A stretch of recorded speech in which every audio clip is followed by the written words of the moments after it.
Welcome to the Alternative Leader podcast. My name is Mary Williams and I'm the Mind Architect.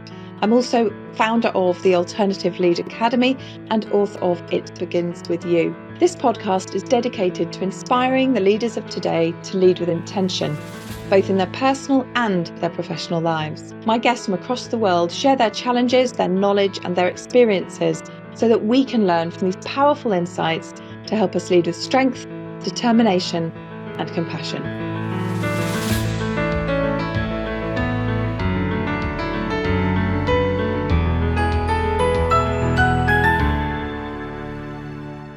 Welcome to the Alternative Leader podcast. My name is Mary Williams and I'm the Mind Architect. Today's guest is Brendan Turner.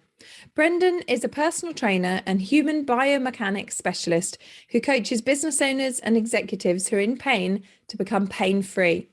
He runs workshops and 6 or 12-month one-to-one coaching programs and has a YouTube channel where he talks about his own journey of losing 10 stone in weight and recovering from chronic pelvic pain syndrome, which is actually deemed to be incurable. You'll find all of the links for Brendan in the show notes. Brendan talks here about his journey from living in Zimbabwe to Botswana to the USA to London. So let's follow Brendan on his travels and find out, how did he lose 10 stone? So, Brendan, would you like to share your story? Yes, yeah, thank you, Mary. So thank you for having me on. And my story, it kind of goes down a bit of a rabbit hole, but I'll keep it as brief as possible. I guess I grew up in Zimbabwe initially. And when things kind of went a bit pear-shaped with the economy there, my family uprooted and moved to Botswana, which is just next door. And I was quite happy about that because I was quite badly bullied at school in Zimbabwe. And a fresh start in a new country kind of seemed like quite a good thing. And it turned out to be one of the best few years of my life. I lived in Botswana for about 3 or 4 years, finished up my schooling. And then I jumped on a plane with 700 pounds in my pocket and I sold my car and I was like, right, I'm going to England to become a professional golfer. And, as you do. And I was like, I have 18 years old, have no plan. And jumped on a plane, got here, found out that you have to work quite hard to earn a living and pay rent. And had a bit of a rude awakening, really. And one thing led to another. I ended up in America for a golf scholarship and went through some challenges to get there in the first place. So my gap year from school turned into 2 years. But I got to the States and played for 1 year and then completely crumbled as a golfer and got told there's no space for you on the team anymore. And so my next idea was, right, I'm going to move to London. So I left Texas, moved to London, lived with my sister, and then just packed on loads of weight and got working in a pub game and kind of lost my way with my health and everything. And then I ended up losing the weight and changing positions and moving out of London and getting here. And now I'm a fitness and health coach. And that's as best as I've got for you in a summary. Well, I've got a few questions there. I'm very intrigued about sort of where you grew up and moving to Botswana. I've literally just been reading, and you probably haven't read them, but the #1 ladies detective agency. I picked them up in a charity shop, and he does a beautiful description of Botswana. So it's definitely now on my list of places to go. A beautiful, rich description of it. So it's interesting for me that it's like I have never really heard much about the country, and then suddenly it's everywhere. So that sounds, a really lovely place to grow up. I'm assuming that when you got on the plane to come and play golf, that you had played golf and were quite good at it, or was it just I think I'll go and play golf? No. So I played cricket and golf in Zimbabwe and Botswana, and I was going to be. My goal was to be a professional cricketer in Zimbabwe. And then when everything kind of went a bit wrong with the economy there, it just didn't seem like a viable option anymore. And when I moved to Botswana, cricket wasn't really on the radar, but golf, they had a couple of golf courses and I found a really good coach who worked with me really hard, and we got my handicap down. I don't know how much you know about golf. A little bit. But essentially I was sort of about a 6 or 7 handicap when I moved to Botswana, and then within about 2 months of practicing there, I got right down to about a 3 or 4. And then all of a sudden I was a scratch golfer, and I was competing at quite a high level in that country and in South Africa. And it always just, the smart play would have been to go to South Africa and play professional golf there. But I wanted the big dream of America. And so that's what lured me in, I suppose. Interesting. Okay. And so you obviously went off to America, and just tell me, what's a scratch golfer? So a scratch golfer is someone who plays off like a 0 handicap. So it means that your expectation on a round of golf should be to par the course. In other words, if the golf course is a par 72, it should take you 72 shots to complete a round of golf. So if you're a scratch golfer, you're looking to shoot 72. If you're a 3 handicap, 3 above 72. Right. Okay. So 75. And if you're below scratch, which you can get, which would be like a +1 or +2, then you're expected to shoot below par, which is where I was heading before I lost my way. That's interesting, isn't it? Because we often talk about someone as being below par as being that's a negative, but actually it sounds to me that what you're saying is that would be an extreme positive to be below par in golf. Exactly. Yeah. So that's funny, isn't it? I wonder where we've flipped that phrase. I don't know how it's all flipped, actually. That would be a really good, I can't remember what it is when you study different language. Is it enter? Oh, my partner would know this because he's a copywriter. Is it enter? Oh my gosh, I got entomology or something. You're asking a dyslexic, so it's probably the wrong person to ask. Interesting. I'm going to find that out, actually. I will put that in the show notes as to where that phrase came from so that everybody knows. That's interesting. So obviously you went and did the American dream, but it wasn't quite the dream. Came back to London.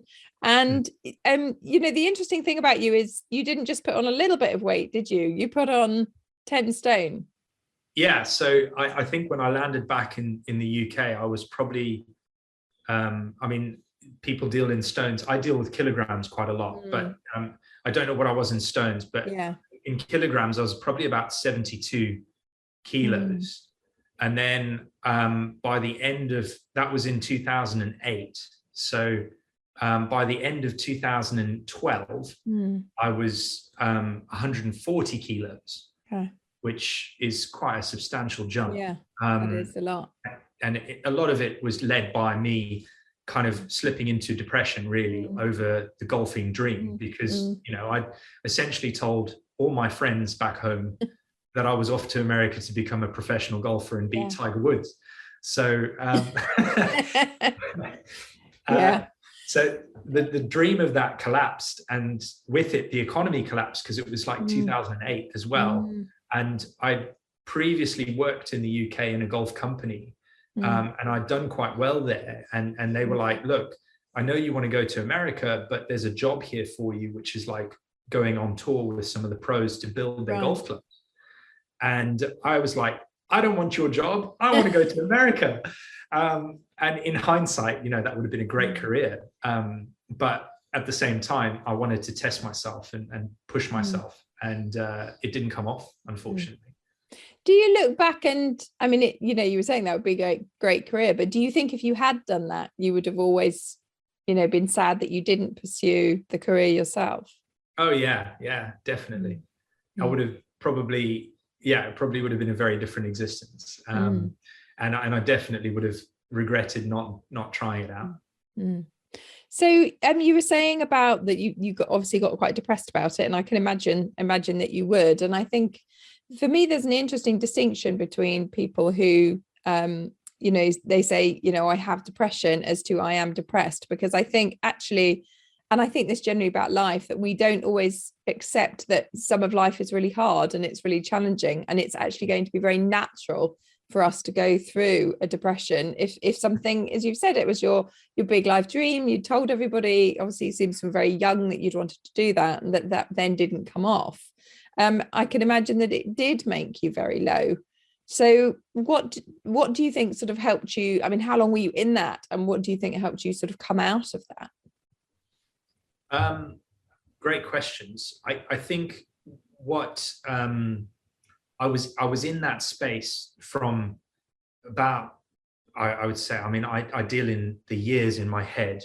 So the age, my age at the time, I can't remember exactly, but from about 2008 till about 2014 or 13, end of 2013 is when I was like in the deepest depths of it. And I've forgotten the other question you asked. Sorry. It was how did you get yourself out of it? How did I get myself? That's the $1 million question, really.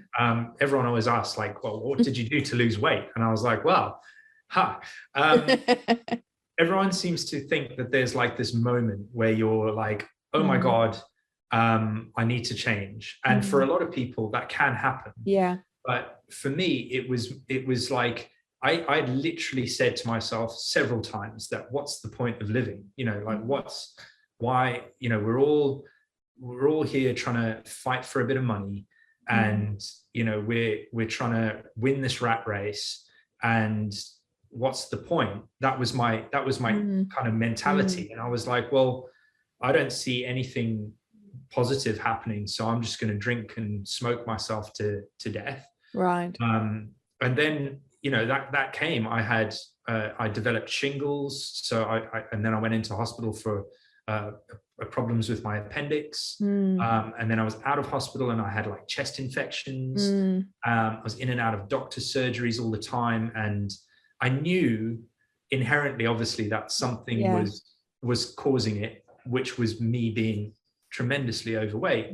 But at the same time, I was like, yeah, well, you know, I should be able to just carry on. And so there were a few things that happened. So there was like the visits to the doctor. You know, the doctors were trying to be nice, and they were trying to say, look, you know, you need to change a few lifestyle habits. I had a manager who shall remain nameless for this podcast, but he said, you will never progress in the hospitality industry if you look like a piece of shit, basically. Excuse me. And, you know, I did. I looked like I get to work and I was, you know, sweating, and I was tired all the time. Always had a headache. Drank too much coffee. So there were all these little bits that came in, but certain things that stuck out were like, I couldn't tie my shoelaces anymore. You know, and walking up a flight of stairs was a challenge. Spending a day on my feet at work was a challenge. And all these little bits that added up. And then when I finally took myself away on holiday, I went with a group of people, and I realized that we were sharing a house and sharing a kitchen. And I was like, oh my goodness, I'm so hungry. And so I was buying food and keeping it in my room in the house that we were staying in, so that I could eat it later, because I was, you know, I was always hungry, as it were. And then I was watching how the other people were. They had so much energy. They were out walking. They weren't tired at the end of the day. And I was just ready to crash. And I was thinking, there's something up here. I need to change something. I think that's really fascinating, because I think, you know, weight creeps up on all of us. I know I'm, you know, in the middle of losing sort of 2-3 stone as well. And even just that 2 or 3 stone, I notice how it's, you know, affecting my body and my brain and the way, my energy levels and things. But I think it's very easy, isn't it, when you feel low, to turn to food, as you said, to turn to drink, and to do all the things that really don't help us. And we get into this sort of a vicious cycle, don't we, of, you know, then we feel more rubbish, so we add something else in that makes us feel more rubbish, and then, you know, we put more weight on, and it escalates out. I think sleep is one for me. I've recognized that sleep is an absolute pillar to my life. If sleep goes, everything else sort of cascades out from it. So I think it's absolutely fascinating, and I really like that you say in some respects, it wasn't, one epiphany moment. It was almost that kind of that whole time away, and things that people said. I'm interested to know what you think of what the manager said to you now. Do you think, not the way that he said it, but do you think that he should have said that to you? Because that's very non-PC, isn't it, to tell you that? Oh yeah, I mean, I don't know if you've ever worked in hospitality. I know people who have.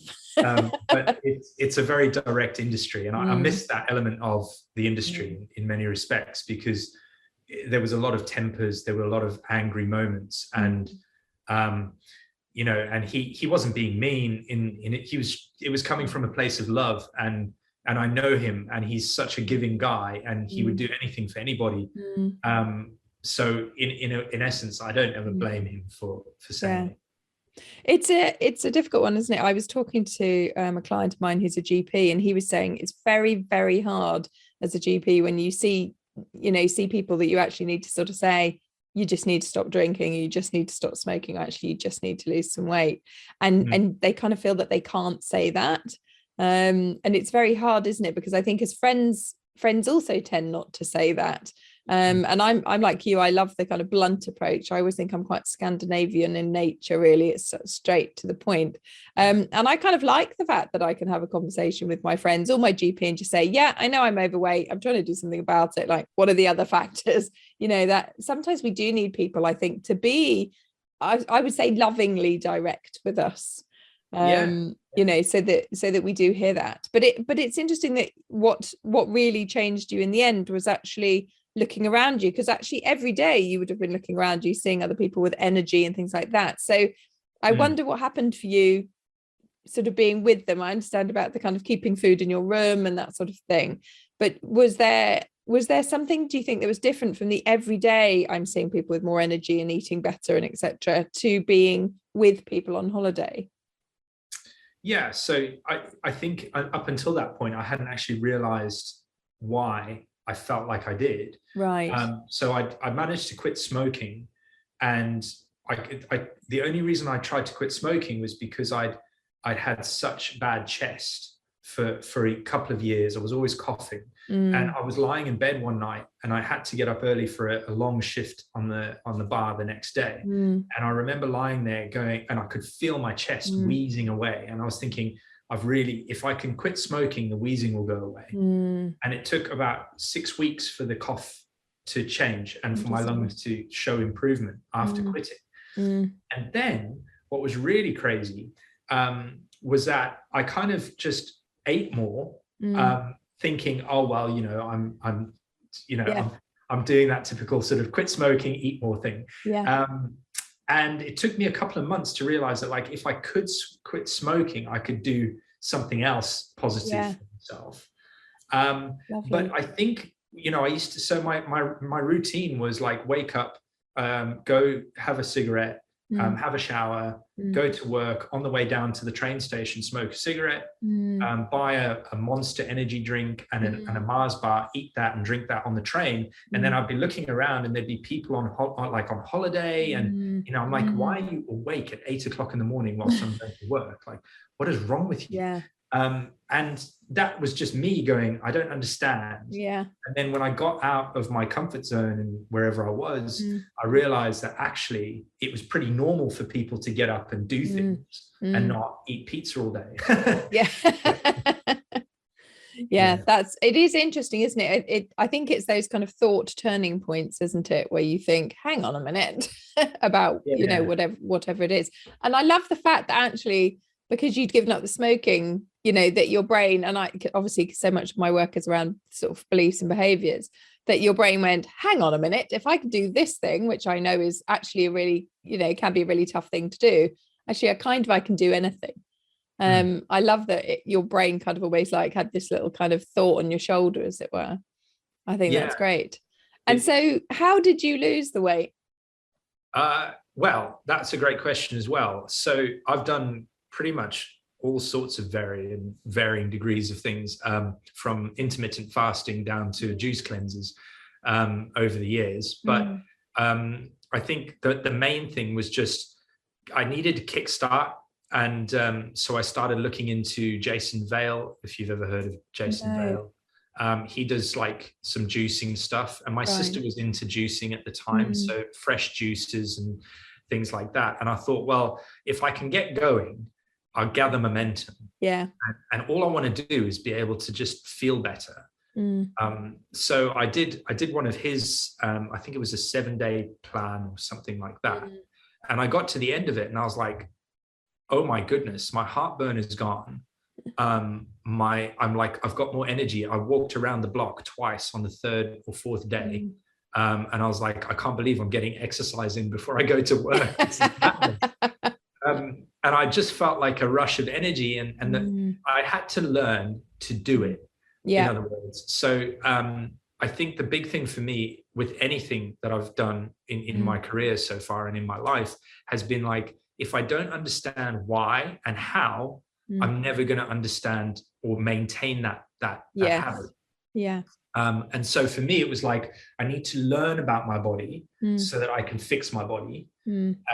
Because otherwise I'm just going to follow a plan and then fall off the other end. So that's what happened. I just started reading books and trying different techniques. And when I kind of plateaued a bit, I would change my approach and tweak things. But mainly to answer your question shortly, it would be focusing on nourishing my body with food that is natural.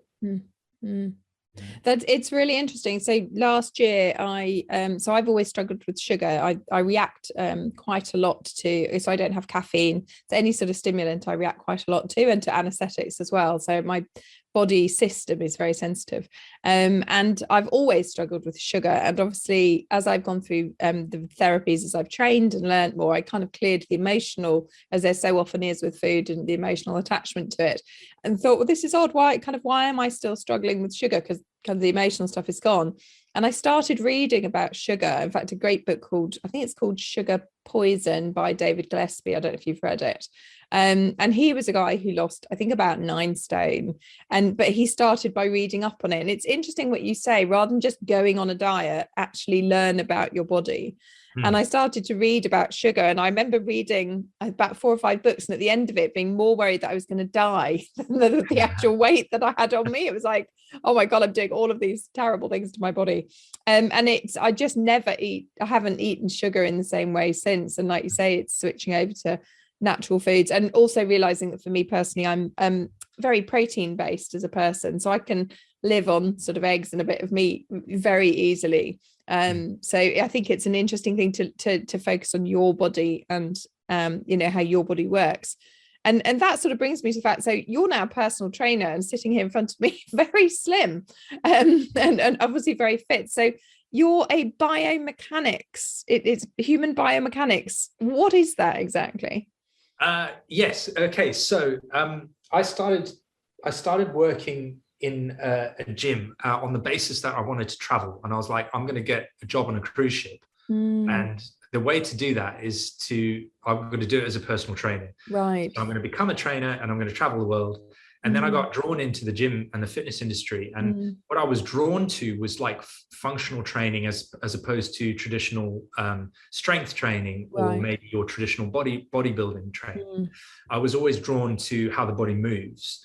And for a long time, I studied and watched videos of people moving, and in particular, a chap called Naudi Aguilar, who owns a company in America that runs certifications called Functional Patterns. Right. And I used to watch his YouTube videos because they were very instructional.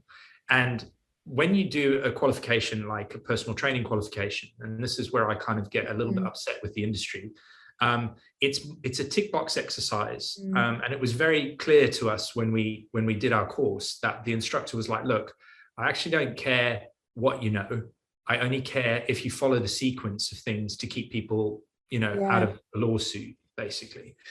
He said, so as long as you can demonstrate, that some of the terminology and you don't kill your client, you'll pass. Oh, gosh, okay. So I was like, cool.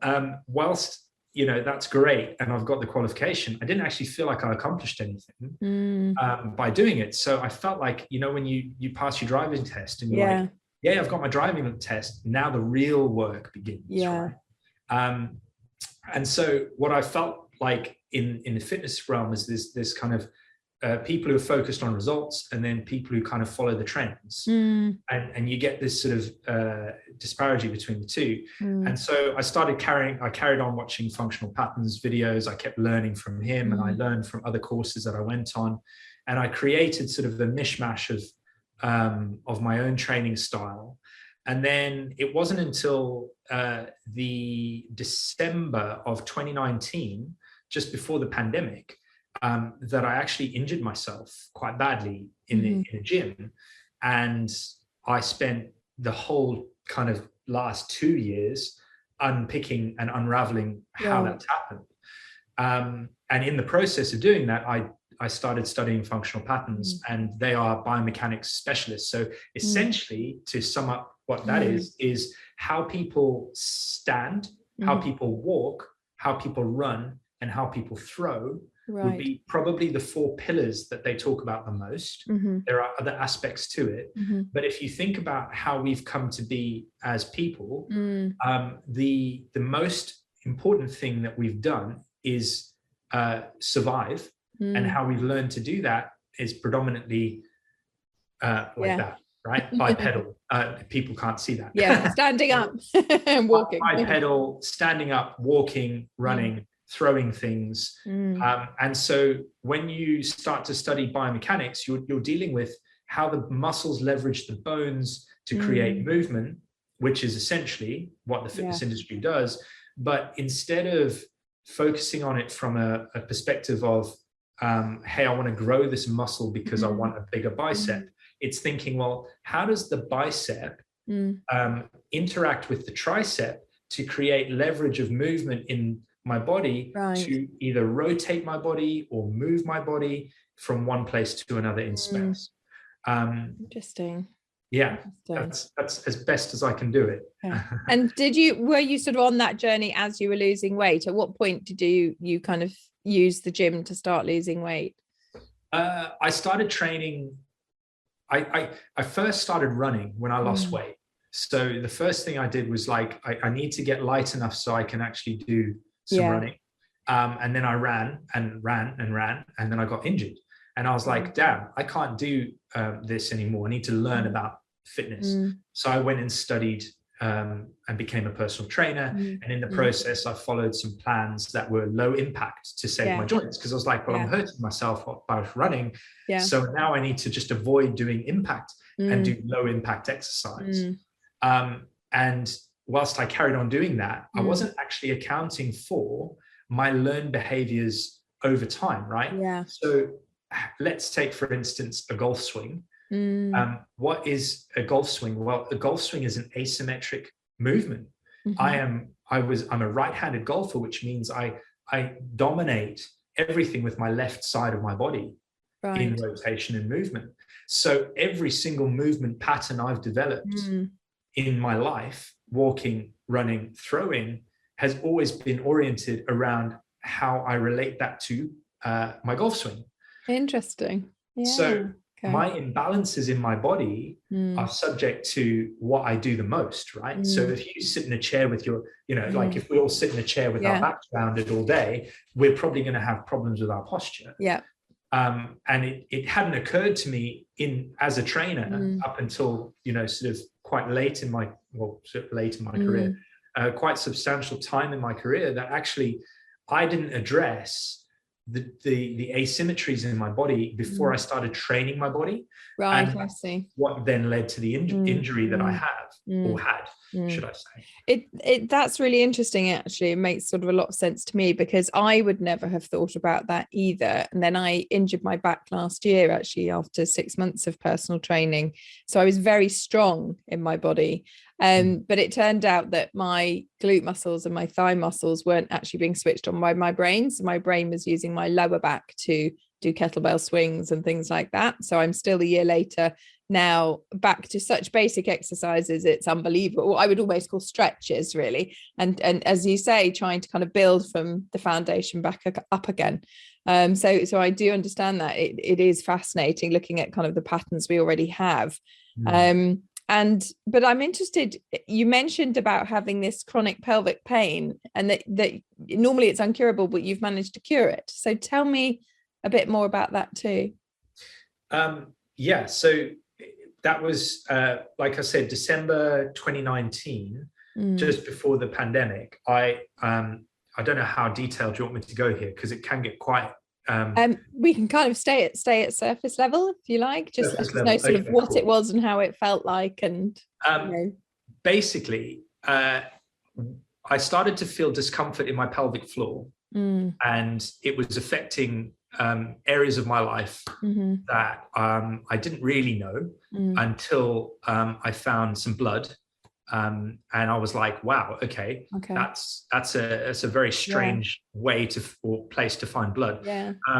And I was in incredible amount of pain, and it had happened after I'd done a heavy leg session in the gym. And I was under quite a lot of emotional stress at the time. I'd left the big fitness industry glamour, sort of the glamour of a gym, and I had a very stable business in the gym, and I was like, I'm out. I'm going to go and do my own thing. I'm going to start my own business officially. I've been doing it on the side for years. And then I took the leap, and all of a sudden I realized that actually I didn't know how to get clients. And I was like, oh no. And we were in the process of trying to relocate my mom, who was still in Botswana. My dad was here, and there was a lot of toing and froing, stress on that front. There was stress on the element of my job and my uncertainty there. And it kind of felt like everything culminated in the pandemic. It was just crazy. All this sort of heightened tension in the world just went. And at that point, I was so thankful that we were going into lockdown, because I couldn't walk. Like I literally was in so much pain. And the only way I can liken it is if someone had a clamp on my prostate gland. Wow. And was just squeezing my prostate, which is what led the doctors to think I had prostatitis. Now there's 4 types of prostatitis. There's sort of bacterial versions, and then there's non-bacterial chronic pelvic pain syndrome, which is a mystery to a lot of urologists. They don't really understand it. There is some work that's been done. There's a book called Headache in the Pelvis, which I studied because I was like, I need to understand this. And they talk about release work of the pelvic floor, which, if you think about it, is quite a difficult thing to do, because you can't exactly grab a foam roller and just roll around on your pelvis. And I had a couple of urologists take a look. They didn't really know what was going on. They referred me to a pain clinic. And then we got thrust into a pandemic, and I was like, I've got no support. And so essentially it was like basically 24 hours a day, someone just punching me in the testicles, unfortunately. Oh gosh, okay. I don't know if you want to take that out, but no, that's fine. I'll leave that in. Okay. And so how did you cure it then? So, well, I went to a physio who was a pelvic floor specialist, male pelvic health. And he was like, look, it's quite a lot of pain. You're in quite a lot of pain. Let's follow these routines, follow these exercises. And if, let's say, my pain throreshold is like 100% all the time, like I'm at my top level pain, I threw all the pills in the bin, by the way. The doctors gave me, like, honestly, it was ridiculous. And they were just like, look, we'll give you anything just to help you. But actually it made me feel terrible. So I was like, no, I'll just embrace the pain. And the physio gave me a series of exercises, and he was like, look, you just do them as and when you need them. But I was finding I was like sitting in a car for 4 hours and then having to stop halfway and do stretches. And I was like, there's got to be a better solution to this. And for the longest time, I was like putting off going on one of the functional patterns courses, which is, learning how to train yourself and how to move better. And I thought, well, I'm going to invest in this in the middle of lockdown. I've got nothing else to do other than, suffering pain. And I wasn't training any clients. So I bought their course, and I was in their Facebook group.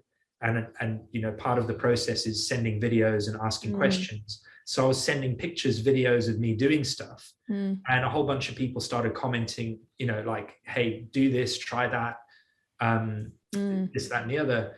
And I had a conversation with one guy over Messenger, and one thing led to another. And I said, look, I'll just employ you as my coach. Like, you can be my practitioner and you can guide me, because I feel like I've gone from being quite well versed in personal training to having absolutely no clue how to move. So that we've been working together now for about 10 months. And it's like peeling back a layer of an onion every time. It's every session we discover something new about my movement. And every session has been about me re-establishing connections with certain muscles, and relearning how to initially stand. So once we got standing better, I then went to walking. We're now on a running and throwing aspect. And that doesn't mean I just stand there throwing a ball all day. It just means that I'm teaching my muscles to do those things more symmetrically, if that makes sense. It does. No, absolutely. That's fascinating. And so your pain presumably has now dropped down, or has it gone, or where are you at? At the moment, I'm like pain-free majority of the time. That's amazing. So, you know, like 90% of my time is pain-free. Like if I was sat here a year ago, I would probably have had to stand up right now, and literally just I would have been in chronic pain. But as I sit here with you, I'm very conscious of my positioning, because my margin for error is still not is not that big. So you know, I could go, I could run down the road and do it without thinking, an unconscious thought, and all of a sudden I could end up in a little bit of pain. But interestingly, the pain has shifted from the pelvis predominantly and more into my rib cage, particularly on my left side.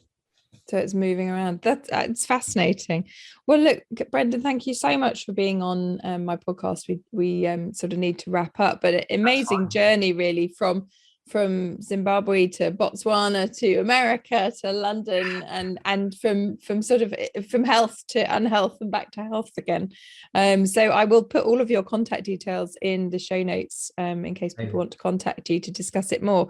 But I always wrap up with 3 questions. So the first question is, looking back over, you know, that challenging period where you were obviously feeling depressed and had you know, your dream had sort of gone out of the window. Was there a book, a film, or a piece of music that helped you through? There wasn't really a film or a piece of music per se. I would say from a book front, there'll be probably a couple of books that really stood out for me. One on a sort of more development level in terms of my own self-confidence was How to Win Friends and Influence People. Right. Strangely, which was really powerful. And I would say sort of on a book front in terms of my own health, I started reading a book by Tony Horton, and the name escapes me at the moment.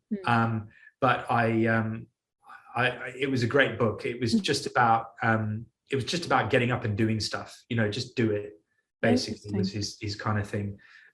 So he's a trainer from the industry, Tony Horton, if you look him up. I'll get the title from you, and I'll put it in the show notes. Yeah, put it in the show notes. It's a great book. It's so great that I've forgotten the name. I know what you mean, though. Sometimes it's so familiar to you, then you ask for the name, you think, well, I don't know. Okay, that's fantastic. And people who have been listening to you today might be inspired to either lose weight or stop smoking or start getting fit. What's a tip that you would give people to either think or do right now today that they can start? My top tip to them would be find someone who knows what they're doing as an expert, who knows more than you, and start to work with them on and take things as slow as you need to. Don't rush into it. It doesn't have to be done a million miles an hour. You can take your time. You've got the rest of your life to get better at it.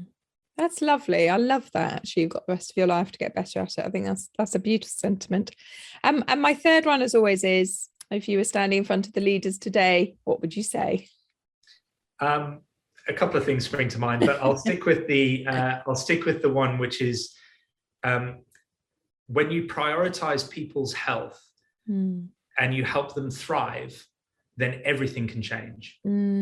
And if that could have been the focus for the last few years in the world, in terms of actually changing people's health and improving the quality of our immune systems and our lives through that aspect, the world would be in such a better place.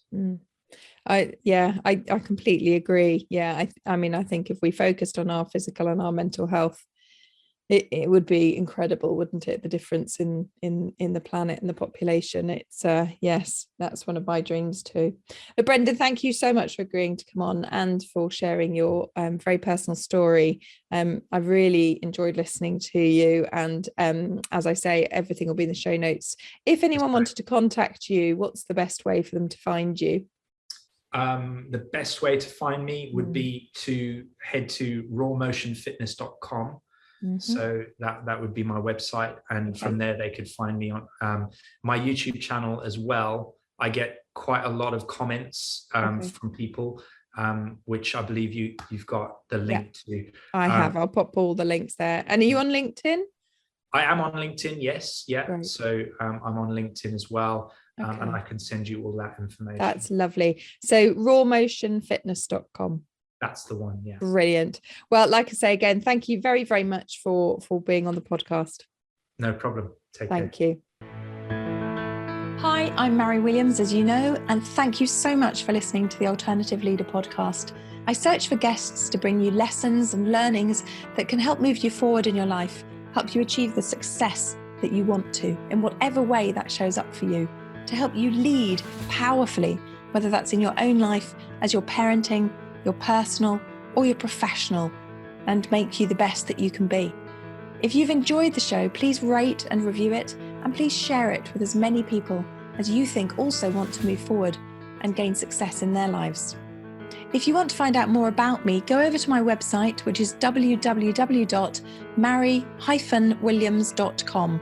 That's www.mary, which is MARI-williams.com, and you'll find links to all of my social media profiles there.